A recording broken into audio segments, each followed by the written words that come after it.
Have you been looking for an alternative that's not from the House of Ideas or Detective Comics? Well, I got an answer for you, and his name is Invincible.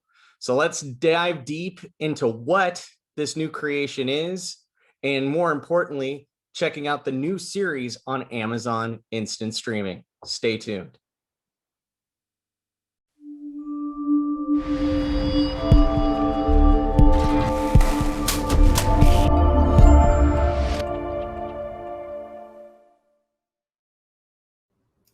Hey everybody, welcome back to the channel.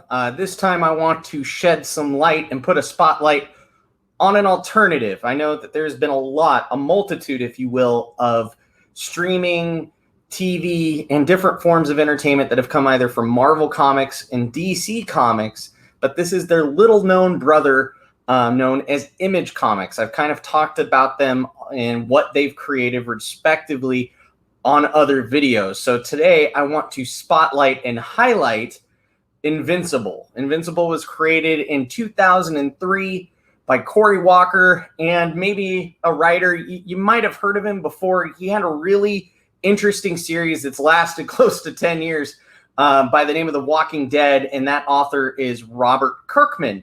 So both these guys came together in 2003 to create Invincible. And the premise is, imagine growing up in the shadow of your father. Many of us do. But what if your father was the strongest superhero in the world? He was Omni-Man. He was literally better and the main guardian of the globe for the entire planet Earth. He was Earth's champion. He came from another planet. He's a Viltrumite.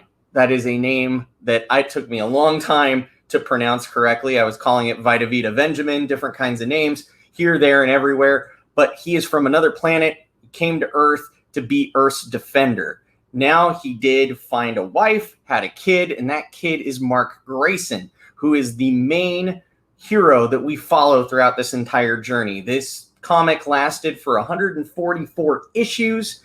It was, it had a long, lengthy run. One of the major artists that were behind it is Ryan Oatley. If that name is familiar, he's currently now working for Marvel Comics drawing The Amazing Spider-Man, which is funny. Throughout the course of Invincible, he even had a crossover. That's right. Invincible was hopping dimensions, jumping around here, there, and everywhere, and had a little bit of a run-in with Spider-Man, and he learned some lessons along the way. So this is crossed over into other comic book companies. He's now a part of the major landscape of Image Comics. There was a big crossover event that had Spawn, the Savage Dragon, and many other Kirkman created characters. So if you want to get on the ground floor of reading Invincible to celebrate the fact that the show just got released on Amazon Instant Prime, if you are a Kindle or Comixology member, they have the first 3 story arcs of Invincible available to download. As long as you're an Amazon Prime member, you can download those entirely for free. So I would say if you want to get a little bit of an understanding of the world of Invincible before watching the series and kind of get the ideas, sights, sounds, and experience about what this narrative is, I highly recommend them. It's just a matter of time. So this is some quality, interesting, original graphic novel content that is right at your fingertips, so to speak, in digital medium. So moving on, obviously Invincible had a long run and tenure at Image Comics. This has been a long time coming. With this series being created in 2003, a lot of the fans have been waiting for it to take this next step, meaning it was going to be an animated or physical series. So with that in mind, this has been a long time coming. Fans saw an announcement a couple years ago at San Diego Comic-Con, and they've been clamoring, waiting for this series to drop. So like I said before, the main character in this series is Mark Grayson, Invincible. He is played by Steven Yeun. If that name's familiar, he was Glenn on The Walking Dead for a few years, but now has transitioned over to kind of a voice acting career. He was one of the major members of Voltron. He was one of the paladins on there. And then even has been involved with Guillermo del Toro and the Tales of Arcadia storyline, whether that's Troll Hunters, Below, or Wizards, that whole entire series that's the Tales of Arcadia. So he plays the main character. He plays the son of Omni-Man. Sandra Oh of Grey's Anatomy fame, she is playing Mark's mom, Debbie Grayson. And Academy Award-winning actor J.K. Simmons is playing Omni-Man, the world's Superman, if you will, and future mentor to Mark as Mark starts to develop his powers. Kind of a late bloomer, but his dad's going to be there along the way to kind of show him the ropes, the ins, the outs, the victories, the heartache, the sorrow that goes along with being a superhero. It's not literally just donning the suit and flying around and saving the day. There's a lot of consequence that comes along with it. Another person from Community, Jillian Jacobs. She is going to be playing Samantha Eve Wilkins, a.k.a. Adam Eve. She is a member of that world's Teen Titans called Teen Team, funny enough. There's a lot of kind of, play on words. They kind of mock or make fun and rebuild characters from the Justice League and inherently Marvel Comics. Walter Coggins, if you've ever watched Vice Principal, Sons of Anarchy, or Justified, he voices the major CIA director, Cecil, in this series. So he's a great voice cast. Zachary Quinto of Heroes and also Star Trek fame voices Rudy Connors, who is the robot, kind of an Iron Man character, if you will. Melise Joe plays Duplicate. She is a hero that, name intended, can duplicate herself. Another person that kind of comes to mind is Clancy Brown. He has had a long voice career. He was the Kurgan in Highlander. And then if you're obviously a fan of SpongeBob or have kids that are a fan of SpongeBob, he is the voice of Mr. Krabs. Seth Rogen is one of the producers of this series. So obviously he voices a character in it known as Alan the Alien, who is kind of a foil to Mark at first, but then ultimately as the series progresses in comic books, he becomes a friend and ally for Mark along his journey and his hero's arc, if you will.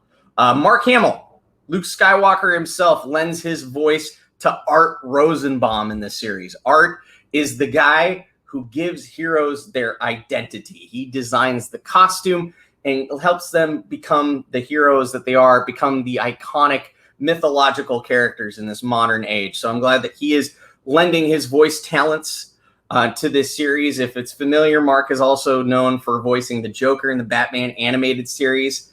Zazie Beetz, Domino from Deadpool 2. You may have also seen her in Atlanta. She is voicing Amber Bennett, that kind of plays Mark's first girlfriend. So we get to see just a normal person on the street dealing with the fact that their teenage boyfriend is also a superhero and how that relationship kind of comes together and falls apart. You'll see through the course of the series as well.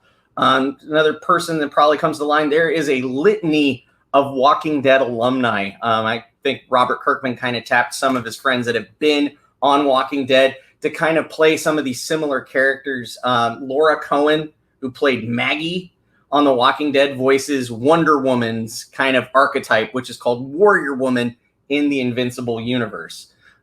We also have Sequoia Chante Martin Green. She is currently on Star Trek Discovery. She ends up voicing kind of this Green Lantern character known as the Green Ghost. Chad L. Coleman, who also played in Walking Dead. He's also done voice work in Left 4 Dead. He played Tyrese Williams on AMC. He voices Martian Man, which is kind of their Martian Manhunter. And then also another Walking Dead alumni, Michael Cuditz, portrays, he was also in Southland, portrays the Russian equivalent of the Flash, which is Red Rush. We also have Lenny James voicing their Batman, which is Darkwing. He bases all of his skills and gadgets on tech. So then also another Walking Dead alumni is Ross McQuarrie, who was the fill-in for the Red Skull during the Infinity War. He took over for Hugo Weaving and did that role. He does double duty as the Immortal and as Aquarius. Aquarius is kind of their Aquaman archetype, if you will, in this world. So other famous alumni in this are obviously Michael Dorn. Lieutenant Worf voices kind of another antagonist known as Battle Beast. So he will be a character that you'll become familiar with. And even a current Justice Leaguer himself, Ezra Miller, is a fan of the series, so he has a little bit of a bit part in there as D.A. Sinclair. So there is a star-studded cast voicing this series. Also keeping in mind, I would, this series is not for the faint of heart.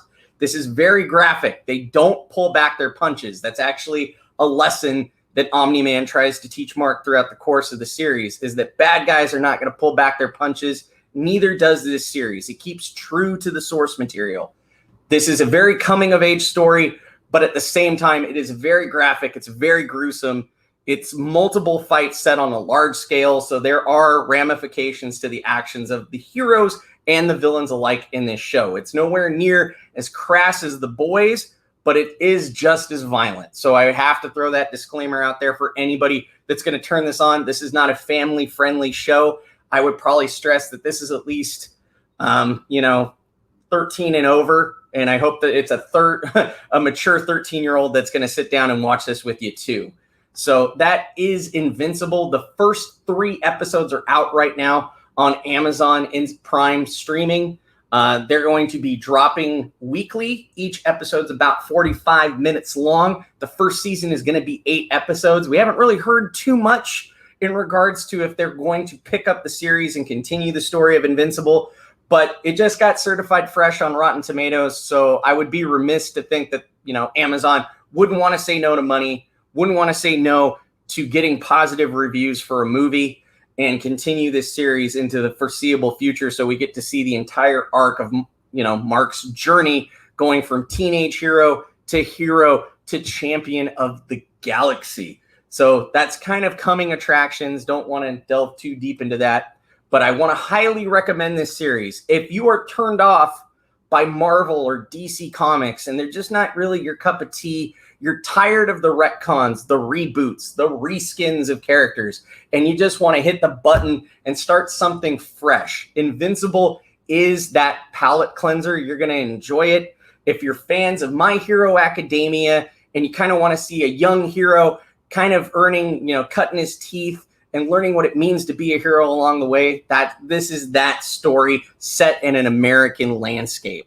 It's kind of a retooling of Superboy meets My Hero Academia. I think you'll have a lot of fun. So let me know if you've read Invincible. Who is your favorite character? Are you mad that they put Seance Dog instead of Science Dog in the series? But remember, when you park at the Pentagon, parking's always in the rear, ladies and gentlemen. So until then, I hope you have a good time. You're reading some good comics. Share your thoughts in the comments below, and I'll catch you on the next video.